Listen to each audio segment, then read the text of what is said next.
Hi all, I'd like to show you this afternoon an absolutely fantastic game played between British Grandmaster David Norwood and Marsh.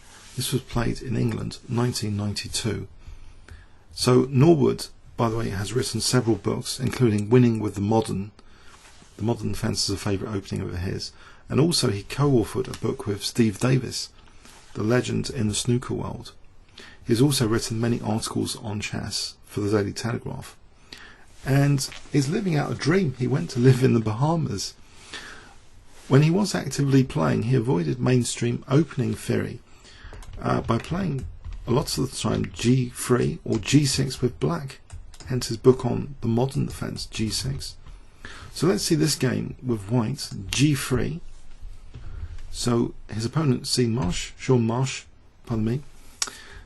Knight F3, we see Knight F6, Bishop G2, E6, and white just plays as though he's playing a King's Indian defence. He carries on here now with D3. It looks like a King's Indian defence in reverse, independent of black's setup.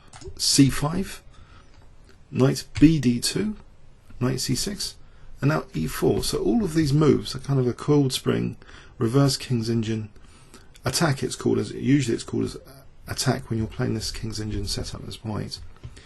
B6, and now a very important square to kind of overprotect as a Nimzovician method is E5 here, and E5 is played, and you see now white overprotecting it soon. So the idea, if you can establish this strong central grip, which is a very important central point in the position, you can reduce the opponent's counterplay. Nimzovic, for example, illustrated this in some examples, say with a bishop here, making f6 more difficult because e6 will be under fire. So it's all the pressure behind the pawn which stops black being able to break later with f6, for example. Okay, so black plays queen c7, trying to put more pressure on e5, queen e2, and now bishop b7. Black has a very, very ambitious idea here to try and undermine e5 like this. For example, g5, g4. White is aware of this plan and plays h4, prophylaxis against g5. Now black castles queenside. So castling kingside brings perhaps bad memories of a Fischer plan. For example, c3 and a knight doing this sort of thing, trying to break into these dark squares if black castles kingside. But are there any horrors associated with castling queenside? Well, a3 could be a sign of things to come if a later b4 is dangerous. We see now h6, black still intent of g5 and perhaps either ripping open some lines or just undermining the e5 point. And we see another nice prophylaxis move trying to suppress black's counterplay here, casting some doubt on castling queenside. In fact, white plays h5, so able to use the en passant on g5, just en passant. So it's going to be a bit more difficult to open lines than black might have anticipated. And there's still an iron grip here on that e5 square. Rook dg8, black is still intent on either g6 or g5. But now white plays c4, and this poses an immediate question actually. And let's turn on Kibitzer here. The immediate question is basically to play c takes, and then after e takes, well, some possibilities emerge. For example, e6 might be dangerous, so black is not too happy about this. If black plays d takes c4, then knight takes c4 is a very nice grip again on e5, and white might continue with bishop f4 and maybe even knight d6 later. So okay, but d takes c4 might be one of the best moves, unless he will move, or just ignoring it and allow this possibility of e6 might also be possible. So say king b8, it might not be a total disaster. e6, in fact white might not be very good at all here to break open like this. It might be better just to keep that pawn on e5 and just play b4, trying to get some pressure on the c file. But this didn't happen. After the move c4, black played d4. And this does have a bit of a downside. This pawn on d5 was a bit of a barrier on this diagonal. When pawns move forward they're kind of creating weaknesses. If a pawn moves forward, it's kind of, if there was a rook on an open file, then laterally there'll be pressure. But also, as it's opening up diagonals, like this diagonal here, just from the d4, there's a slight extra sensitivity now on the diagonal, which has emerged here, a latent sensitivity. So we see b4 now, and this is very, very energetic. It's very powerful idea just to expose this A file and trying to open the A and B files. Black now plays g6, trying to get some counterplay on the king side. And we see now b takes c5. Black's best may be knight takes c5 in this position. And white's might not be that much better. An alternative, perhaps, is taking here, and depending on what black does, if black does f takes g, then bishop h3 is actually quite dangerous for black. This might be the better way to try for an advantage, rather than taking on c5. That perhaps just helps black to take on c5 here. Objectively, in an objective sense.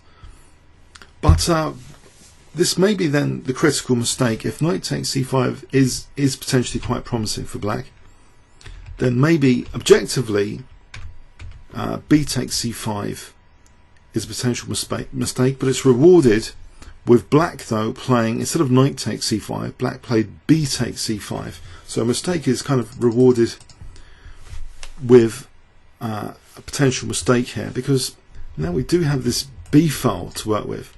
This diagonal was also earlier loosened, so can white work with this? Well, David Norwood now plays h takes g.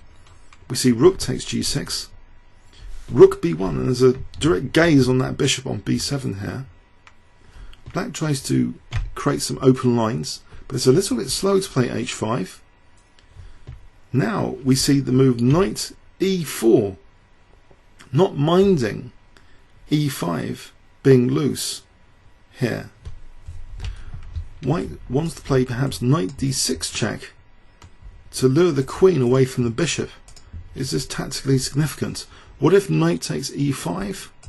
You might ask. Here, knight takes e5 is very dangerous. If queen takes e5, bishop f4, and what is black actually doing here? This is a very difficult position. If queen f5, bishop d6, and now there's huge threats like queen b2 just on b7. This is a very, very nasty position indeed to play. And also bishop takes e7 for rook takes b7, and nasty discovery checks are emerging. So taking on e5 doesn't look that palatable with that knight, and with this knight, knight takes again just doesn't look too palatable. Queen takes, there's rook takes b7 here, and this is very, very nasty. Bishop f4, and if queen f5 here, this check looks very dangerous indeed. It's actually a mate in 8 here after king c8, knight d6 check. The engine suggests the mate in 8. So this e5 pawn seems absolutely immune here. Black tries to create some open lines with h4 against white's king, but now we see bishop g5. This really takes control of the position, a dark square grip here, and white is now threatening to take a knight d6 check, just winning the bishop on b7. That's a very, very nasty threat. Bishop takes e7 just to get the knight to d6. Black now plays the rather passive looking bishop f8, and now white just takes the h-pawn. Takes time to take the h-pawn, driving the rook. Unless black wants to sack the exchange, the rook drives back, driven back, and now knight f3 again. Where is black's attack? It seems a long way off. White seems to have beautiful pieces here, very beautiful pieces. Rook h7, as though maybe there's an ambition to double and some tactic in the distant future. But now knight d6 check is played, forcing black to take. Because we're on b7 here, black took, bishop takes d6, e takes, so a pawn sacrifice, queen takes d6, and now the very powerful bishop f4. This is a very, very difficult position for black already. The queen went to e7. If e5, this is not very good. Knight takes e5. We have a nice pin on b7 here. Very difficult position. If knight takes e5, bishop takes e5. And what is black doing? If queen takes e5, well, queen takes, it's all falling to bits. Bishop takes b7 and we win the knight on e5. We're a piece up. Falling to bits. So the queen just went back here to e7.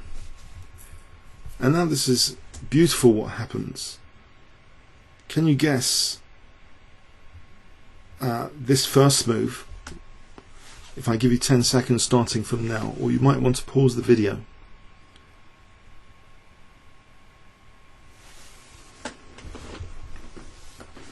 Okay, white weakens this diagonal even further with rook takes b7, strengthening his king at the same time. There's no possibility of being mated now on h1 as well, but there's a possibility of black king getting in trouble here after king takes b7.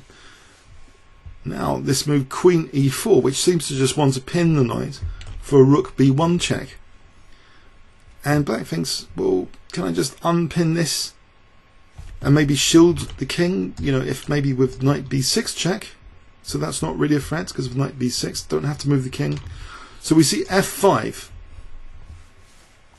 offering though e6. White could play a modest move with advantage, take on e6, and still is a little bit better. But now actually something else was played in this position.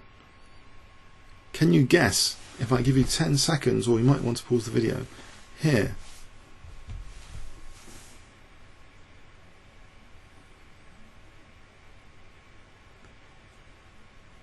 Okay, a very, very powerful, dramatic punishment of this whole diagonal. The whole concept of black casting queenside is meted out. Queen takes c6 check, queen sacrifice.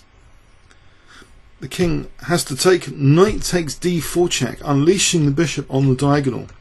Double check. The king goes to b6.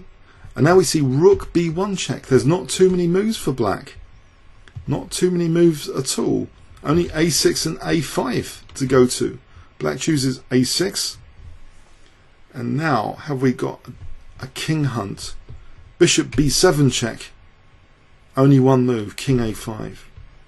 Bishop d2 check. Only one move, king a4. Bishop c6 check. Only one move. Again, king takes a3. The king is being drawn down the board dramatically. Bishop c1 check. The king steps forward one more square. Rook b2 check. And the king only has 2 squares now. Very sportingly, Sean played king a1, allowing the very pretty final knight c2 checkmate. A fantastic game by David Norwood, who by the way had also defeated Vishy Anand with g6 4 years earlier to this game. But this was one of his prettier games than I thought should be shared. I hope you enjoyed it. Comments or questions on YouTube. Thanks very much.